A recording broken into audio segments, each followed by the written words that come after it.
ओवळा माजुळा मतदारसंघाचे महायुतीचे उमेदवार प्रताप सरनाईक यांनी आज निवडणूक निर्णय अधिकारी यांच्याकडे आपला उमेदवारी अर्ज दाखल केला। तर या उच्चभ्रू वस्तीच्या मतदारसंघात शिवसेना विरुद्ध शिवसेना असा सामना रंगणार आहे।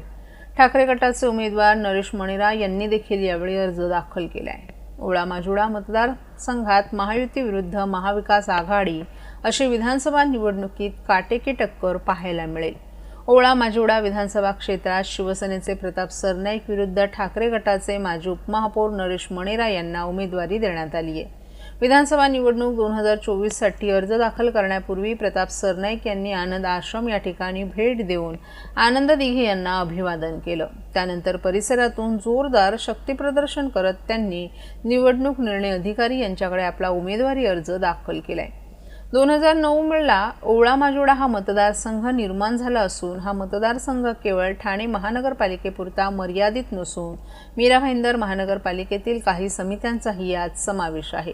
2009 सालापासून या मतदारसंघातून शिवसेनेचे प्रताप सरनाईक हे सलग जिंकून येत आहेत। 2019 मध्ये युतीचे उमेदवार म्हणून प्रताप सरनाईक यांना उमेदवारी मिळाली आहे। यावेळी काँग्रेसचे विक्रांत भीमसेन यांच्या विरोधात होते, तेव्हाही प्रताप सरनाईक यांनी 84,000 मतांच्या फरकाने ही निवडणूक जिंकली।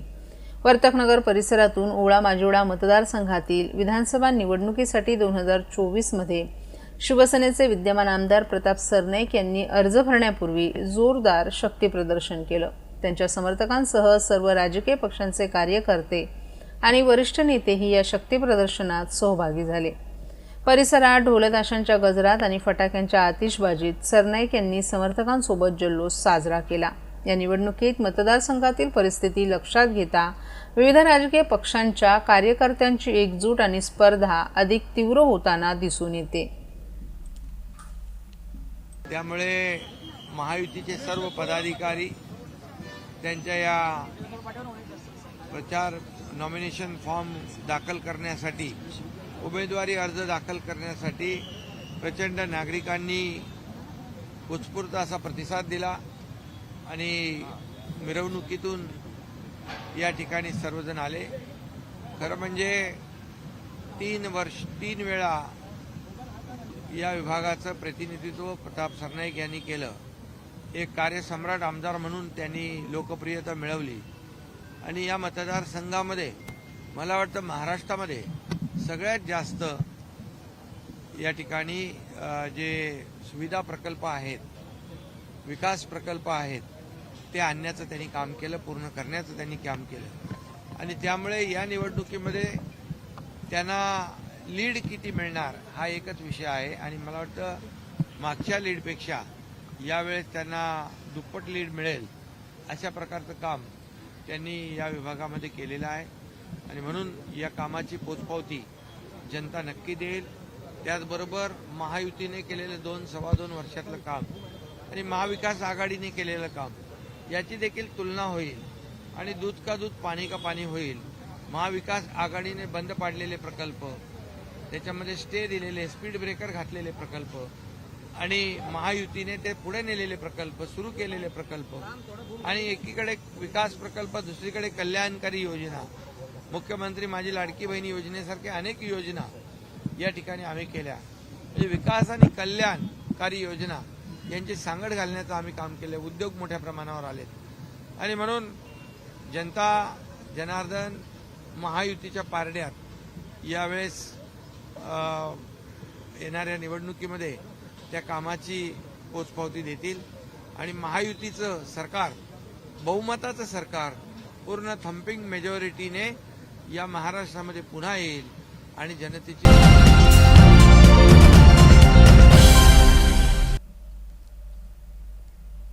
सर्वात लक्षवेधी असलेली लढत ही मुख्यमंत्री एकनाथ शिंदे विरुद्ध आनंद दिघे यांचे पुतणे म्हणजे दिघेंचे वारसदार केदार दिघे यांच्यामध्ये होणारी लढत आहे।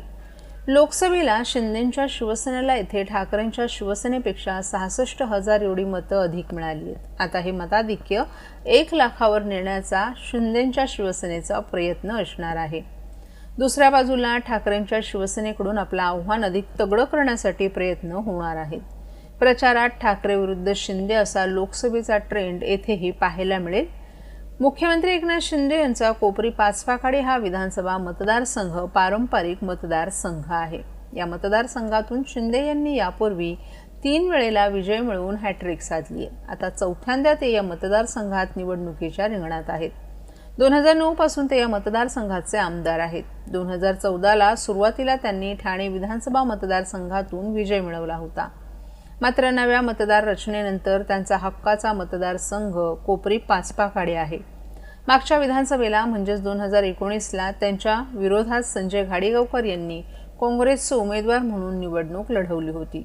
यावेळी 89,000 मताधिक्य शिंदेंना मिळालं होतं.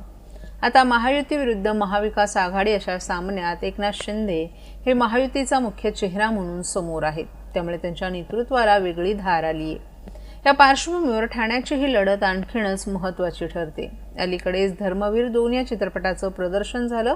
यातून आनंद दिघे पुन्हा एकदा अधोरेखित झाले असताना दिघे विरुद्ध शिंदे सामना हा आणखीनच चर्चेचा विषय झालाय. ठाण्यामधील कोपरी पाचपाखाडी या मतदारसंघात प्रामुख्यानं शहरी तोंडवळ्याचे मतदार अधिक आहेत.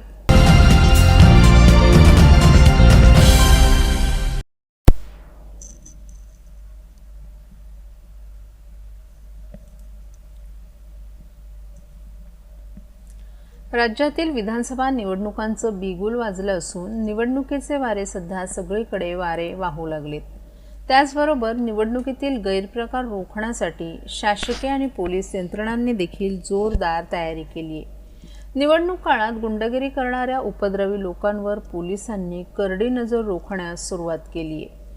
निवडणुकीत उपद्रवी ठरणाऱ्या संभाव्य गुंडांची यादी पोलिसांनी तयार केली आहे. उपद्रवी आणि समाजकंटक गुंडांना निवडणूक काळात हद्दपार करण्याची कारवाई करण्यात येणार असल्याची माहिती पोलीस प्रशासनाच्या वतीनं देण्यात आली आहे.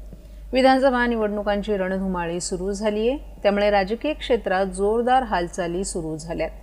निवडणूक काळात उपद्रव निर्माण करणाऱ्या लोकांची यादी बनवण्यात येऊन त्यांच्यावर पोलिसांचा वॉच राहणार आहे. निवडणूक काळात अंमली पदार्थ, दारू आणि तस्करीवर देखील पोलिसांचा वॉच राहणार आहे. दरम्यान कायदा सुव्यवस्था बिघडवू शकणाऱ्या संशयित गुंडांना पोलिसांकडून नोटिसा बजावण्यात आल्यात. तसंच 5 पेक्षा जास्त गंभीर गुन्हे नोंद असणाऱ्या गुंडांवर विविध कायद्यांतर्गत विविध पोलीस ठाण्यात तडीपार, स्थानबद्ध यांसारख्या प्रतिबंधात्मक कारवाया करून त्यांच्या मुसक्या आवळण्याची तयारी पोलिसांनी सुरू केली आहे. स्थानिक गुंड निवडणूक काळात सक्रिय होऊ शकतात अशी शक्यता असल्यामुळे असे उपद्रवी गुंड पोलिसांच्या रडारवर आले आहेत. त्यासाठी पोलिसांनी प्रतिबंधात्मक उपाययोजनांचं शस्त्र हाती घेतले. ठाणे आयुक्तालयातील सर्वच पोलीस ठाण्यांच्या हद्दीतून अशा उपद्रवी गुन्हेगारांची यादी मागवण्यात आली आहे. पोलीस उपायुक्त अधिकाऱ्यांच्या नियंत्रणात या याद्या बनवल्या गेल्या आहेत.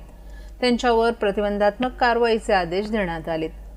निवडणुकीच्या काळात सोशल मीडियाचा मोठ्या प्रमाणावर वापर होणार असून त्याद्वारे मतदारांना प्रलोभनं दाखवणं, जनभावना भडकावणं आणि आचारसंहिता भंग होईल असे कृत्य रोखण्याची शक्यता असल्यानं पोलिसांनी सोशल मीडियावर नजर ठेवण्यासाठी विशेष पथकाची नियुक्ती केली आहे.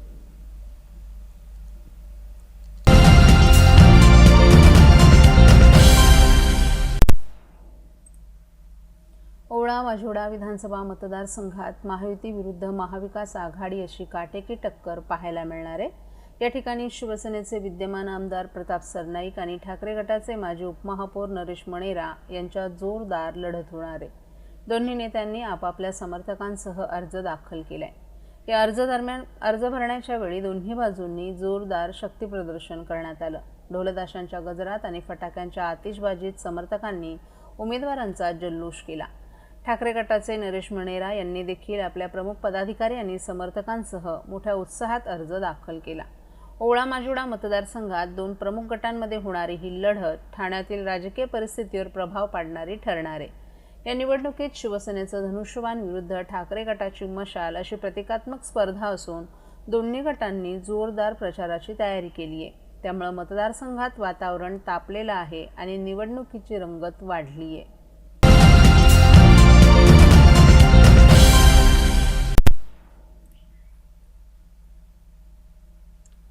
महाराष्ट्रातील विधानसभा निवडणुकीची घोषणा होऊन 1.5 आठवड्याहून अधिक कालावधी झालाय. उमेदवारी अर्ज भरण्यासाठी आता उमेदवारांची रेलचेलही दिसून येते. असं असतानाच आता राज्य सरकारनं सर्वसामान्यांना दिलासा देणारा एक मोठा निर्णय घेतलाय. महाराष्ट्रामध्ये 20 नोव्हेंबर रोजी मतदान पार पडणार आहे, तर निकाल 23 नोव्हेंबर रोजी लागणार आहे. असं असतानाच आता राज्य सरकारनं 20 नोव्हेंबर रोजी सार्वजनिक सुट्टी जाहीर केली आहे. 20 नोव्हेंबर रोजी मतदान असल्यानं सार्वजनिक सुट्टी जाहीर करत असल्याचं परिपत्रक राज्य सरकारनं जारी केले. प्रत्येक मतदान करणाऱ्या व्यक्तींसाठी ही सुट्टी जाहीर करण्यात आली आहे. ही सुट्टी उद्योग विभागाअंतर्गत येणाऱ्या प्रत्येक उपक्रम आणि आस्थापनेला लागू राहणार आहे. पूर्ण दिवस सुट्टी देणं शक्य नसेल तर मतदानासाठी 2 तासांची सवलत देता येईल. मात्र त्यासाठी संबंधित जिल्हाधिकारी वा जिल्हा निवडणूक अधिकारी यांची पूर्व परवानगी घ्यावी लागेल, असं स्पष्ट करण्यात आलं आहे. या आदेशाचं उल्लंघन करणाऱ्यांवर निवडणूक आयोगाच्या नियमानुसार कारवाई करण्यात येईल, असंही सांगण्यात आले. निवडणुकीमध्ये मतदानाचा हक्क बजावणं हा संवैधानिक अधिकार असून तो बजावताना अडथळा येऊ नये म्हणून मतदानाच्या दिवशी सुट्टी दिली जाते. यंदा महाराष्ट्रात मतदान बुधवारी असल्यानं महाराष्ट्रातील कर्मचाऱ्यांना मतदानानिमित्त मिडवीक ऑफ मिळणार आहे. मात्र या दिवशी मतदानाचा हक्क बजावण्याचं आवाहन केलं जात आहे. महाराष्ट्र विधानसभा निवडणूक ही एकाच टप्प्यात होणार आहे. संपूर्ण राज्यात एकाच दिवशी म्हणजेच 20 नोव्हेंबर रोजी मतदान प्रक्रिया पार पडेल. 23 नोव्हेंबर रोजी मतमोजणी केली जाईल, अशी महत्त्वाची माहिती निवडणूक आयुक्तांनी 1.5 आठवड्यांपूर्वी झालेल्या पत्रकार परिषदेत दिली होती. विधानसभेच्या निवडणुकीसाठी अर्ज करण्याकरिता 22 ऑक्टोबर ते 29 ऑक्टोबरपर्यंतचा कालावधी देण्यात आलाय. यानंतर 30 ऑक्टोबरला सर्व उमेदवारांच्या अर्जांची छाननी केली जाणार आहे. 4 नोव्हेंबरपर्यंत उमेदवारांना उमेदवारी अर्ज मागे घेता येऊ शकतील, अशी माहिती निवडणूक आयोगानं दिली आहे. तर 25 नोव्हेंबरपर्यंत निवडणुकीचा कार्यक्रम पूर्ण होईल. 25 नोव्हेंबर आधी राज्यात नव्या सरकारची निवड पूर्ण झाली असेल. महाराष्ट्रातील विधानसभेची मुदत 26 नोव्हेंबर रोजी संपणार आहे. यंदा दिवाळी 29 ऑक्टोबर ते 3 नोव्हेंबर या कालावधीत आहे. सणासुदीच्या काळात निवडणुका घेतल्या जात नसल्यानं अगदी मुदत संपत असताना राज्याच्या निवडणुकीचा निकाल हाती येणार आहे.